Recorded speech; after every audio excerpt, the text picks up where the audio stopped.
E quem viu o filme ou a resenha do livro sobre o desenvolvimento da bomba atômica aqui no canal já sabe como isso aconteceu. E essa nova era atômica mexeu profundamente com a cabeça das pessoas e foi refletida na música, no cinema e nos quadrinhos. Então escolhemos 2 filmes dessa época que, além de refletir o espírito do tempo, do medo da ameaça nuclear, da paranoia da Guerra Fria, possuem sementes que germinariam além dos anos 50. Um deles é pouco conhecido, é claramente inspirado no teste Trinity. Ele mostra um homem que trabalhava em um teste nuclear que tentava salvar alguém que se aproximou da detonação, mas ele é atingido pela explosão e pela radiação, sobrevive e se transforma em um gigante super forte, irracional e violento, que é caçado pelo exército. Isso 5 anos antes da primeira aparição desse outro personagem. O outro filme se tornou um clássico da ficção científica. Metafórico, ele mostra o perigo da corrida armamentista em um mundo polarizado e paranoico. E até mesmo um presidente americano chegou a mencionar elementos desse filme em um discurso na ONU, isso durante a Guerra Fria. In our obsession with antagonisms of the moment, we often forget how much unites all the members of humanity. Perhaps we need some outside universal threat to make us recognize this common bound. I occasionally think... O filme mostrava um viajante que veio do céu disposto a entregar uma mensagem pacifista, mas ele é morto pelos humanos e o corpo é confinado a uma cripta sci-fi. E um tempo depois, ele ressuscita. E acho que não mencionei que enquanto ele vagava pela Terra, ele usava um nome, Carpenter, ou carpinteiro. Esse episódio vai ser repleto de intersecções e metáforas estranhas. Afinal, nós vamos falar de O Dia em que a Terra Parou e o incrível Homem Colossal. Uranium, uranium, uranium, uranium. I'm gonna dig us the Em 1945, já começaram a aparecer as primeiras músicas que tinham como tema a bomba atômica.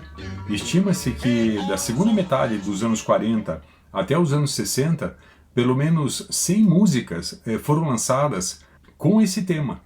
Bom, vamos começar com esse filme de 1957, que na verdade são 2 filmes, porque ele teve uma continuação. O Incrível Homem Colossal é um filme de sci-fi com elementos de horror. Ele mostra o coronel Glenn Manning acompanhando um teste nuclear quando um avião acaba pousando próximo à bomba.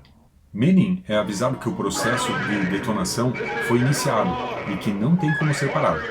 Mesmo assim, ele corre para tentar salvar o piloto do avião, mas a bomba explode e Manning recebe toda a radiação.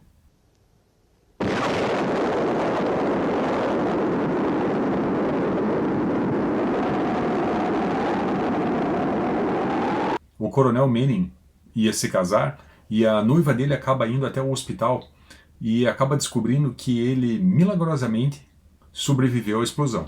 E o exército tenta esconder ele, mas ela consegue dar um jeito e ela entra e quando vê ele, ela tem uma surpresa.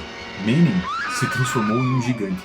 A noiva então explica que os médicos estão tentando achar uma cura, mas ele não está diferente apenas fisicamente. Ele começa a se mostrar mais instável, amargurado e violento.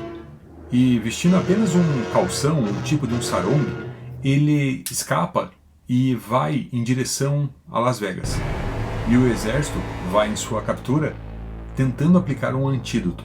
A polícia acaba disparando contra ele e o Manning, com força sobrenatural, ele levanta os carros e começa a jogar os carros, as árvores, e ele acaba matando um soldado, mas ele salva a noiva, porque quando ele está próximo da noiva ele se acalma. Então o exército acaba acertando ele com tiros de rifle e de bazuca, e ele cai de cima da represa, e assim terminava o filme. Mas no ano seguinte a gente descobriu que o Manning não tinha morrido, pois saiu outro filme e ele retornava.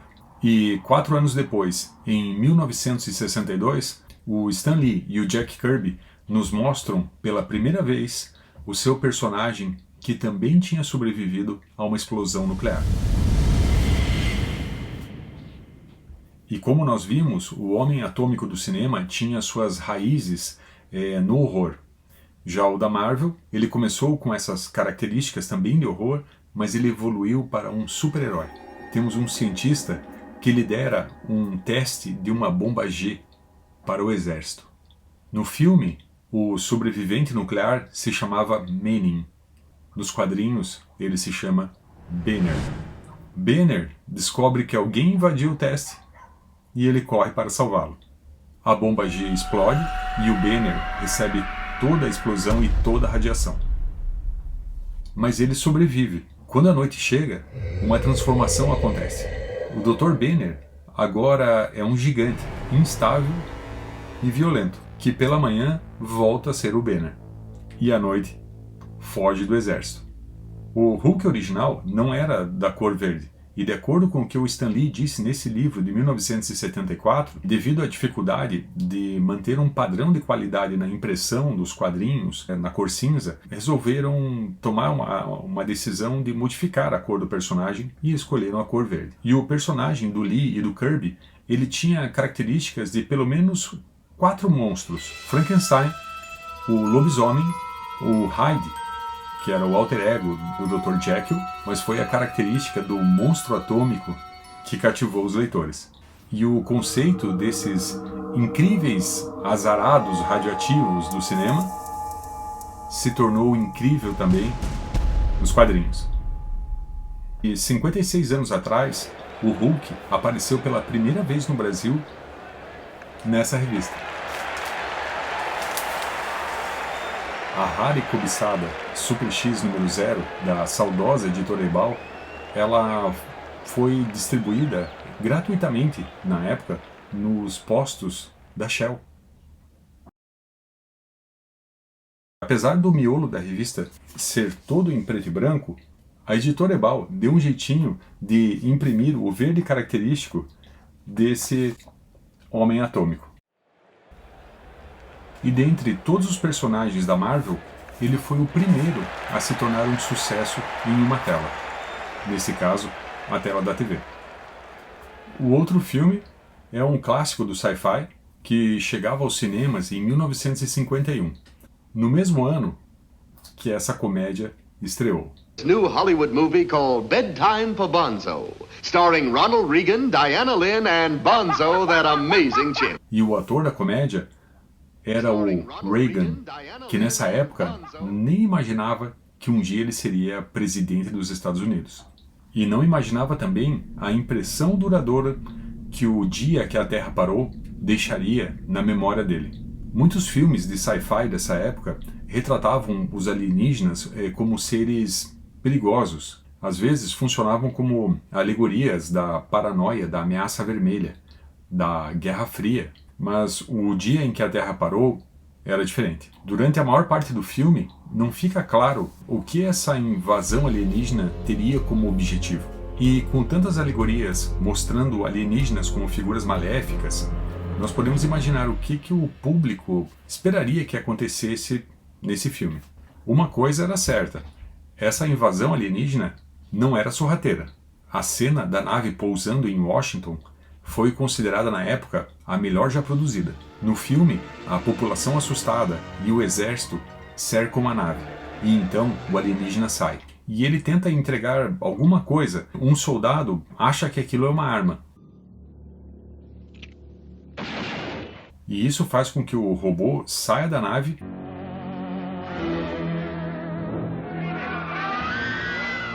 e contra-ataque. Notem a maneira que o Gort, esse é o nome do robô, evapora as armas. Mais de uma década antes que o Lee e o Kirby nos apresentassem um certo filho do átomo, um X-Men que utilizava um visor que tinha um sistema onde ele apertava e levantava esse visor, onde ele podia projetar um raio. Voltando ao filme, o alienígena se chama Klaatu e ele se recupera do ferimento e conhece uma família. E ao vagar pela Terra, ele se apresenta com um nome diferente. Agora ele é John Carpenter, ou Carpinteiro.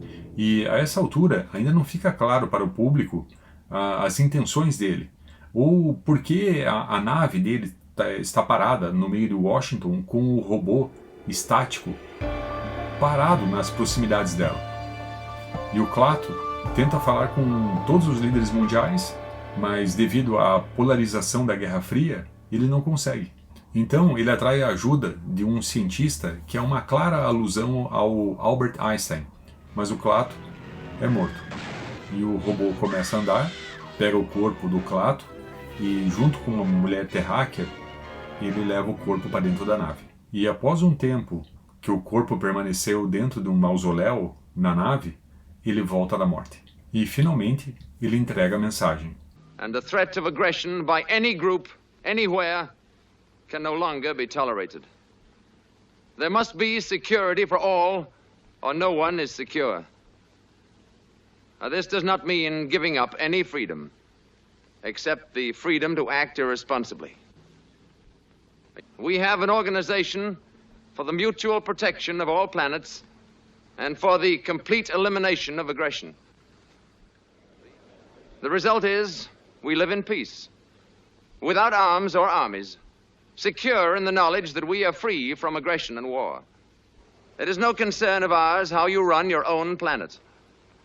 But if you threaten to extend your violence, this earth of yours will be reduced to a burned-out cinder. Muitas pessoas na época ficaram surpresas que o dia que a Terra parou tivesse sido produzido mesmo em meio a um clima político terrível, e chocadas, porque ainda por cima o filme se tornou um sucesso. E anos mais tarde, o biógrafo daquele ator da comédia contou sobre um encontro importante que o ex-ator, agora eleito presidente dos Estados Unidos, teve em Genebra em 1985, pois era a primeira vez que ele conversaria com o secretário-geral soviético Mikhail Gorbachev durante a Guerra Fria. E a equipe do Reagan ficou um pouco atônita quando viu o Reagan fugir um pouquinho do script e começar a mencionar para o Gorbachev sobre uma situação hipotética, um cenário de uma invasão extraterrestre, ser capaz de fazer com que as diferenças nacionalistas fossem esquecidas. E em 1987, durante um discurso na ONU, onde ele dizia sobre a importância do desarmamento nuclear, ele voltou a fazer referência ao filme. Perhaps we need some outside universal threat to make us recognize this common bound. I occasionally think how quickly our differences worldwide would vanish if we were facing an alien threat from outside this world. And yet, I ask you, is not an alien force already among us? What could be more alien to the universal aspirations of our peoples than war and the threat of war? 2 centuries ago, in a hall much smaller than this. No Brasil, o nome do filme virou até nome de um disco do Raul Seixas. E esses são apenas 2 exemplos dos filmes daquela época. E entre as mensagens diretas ou metafóricas, as que ficariam presentes até mesmo na memória dos 2 últimos presidentes da Guerra Fria, era sobre armas nucleares. Desarmem-se ou vocês serão destruídos.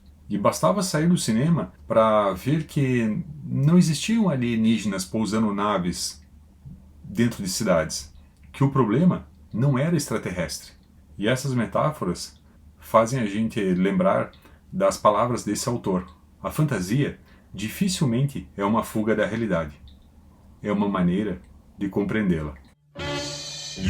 Uranium, uranium, uranium, uranium. I'm gonna dig as the boy. Oil so fashion and gold don't glitter no more.